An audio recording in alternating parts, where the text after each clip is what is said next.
updating. Let's update that board. Well, we'll have to just stay with the webcam because Naka's playing too fast for sensors. For our sensors to keep up, it's a challenge. It's a challenge. Well, he is the fastest player on the tour, isn't he? Fastest, yes. In this totally locked position, can you envision a plan here for Naka? Yes, and it's all based on the move F. Oh, and there's an 3, exchange F4. sacrifice. He just played rook to F4, thinking that if bishop F4, pawn F4, there's going to be a monster knight on E5. And Nakamura said, no gracias. He didn't even take that rook on F4. Well, I thought that Garry's intention was to go after the G5 pawn with rook to H4. Ooh, he's played for F6. And he things have sacrificed the other rook. really are heating up. He's saying, take my rooks. He said, first you can take my F4 rook, now you can take my H4 rook. And he has taken it. He said, thank you very much. I will indeed take that. If you ask me to the party enough times, I will say yes eventually. I will accept. Well, it's one thing where you have a knight on E5. Exactly. It's another thing when you don't have a knight in E5. So that's Garry has offered a queen exchange despite being down the exchange right now. Well, he just thinks that knight coming on E5 is so powerful. And it would be the case, indeed.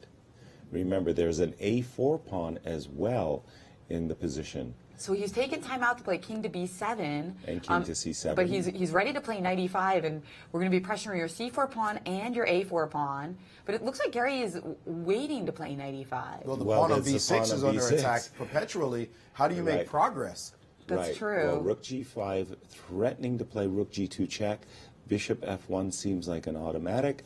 Hikaru thinking about rook H1, but he has bishop F1. Rook had to come back to H5.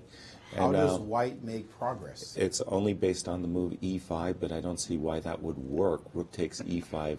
You've got the E5 square covered. And now Garry, no time on the clock. I thought Garry was going to play G5 and possibly bishop H5.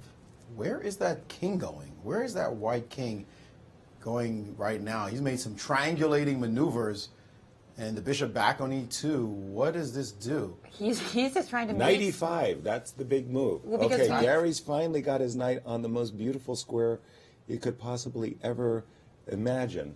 Well, I think Nakamura couldn't find a way to improve his position, so he decided we need to keep this game going. So let me give Garry something to play with.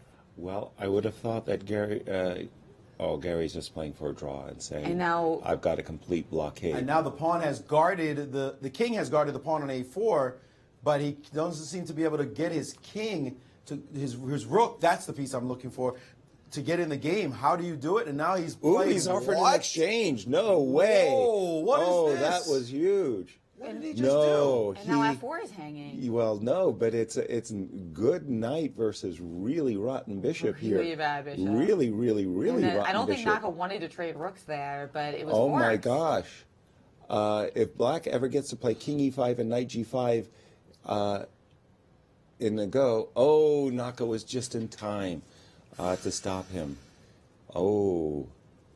Can that knight do anything? Bishop takes on H3, on H3. G5, knight E5, knight E5. But he's going to be able to play H4. No, he's not. Are you going to play knight G6? I certainly am. There you go. And now King E5 and knight H4, and black has... And it's totally locked, and they've agreed to a draw.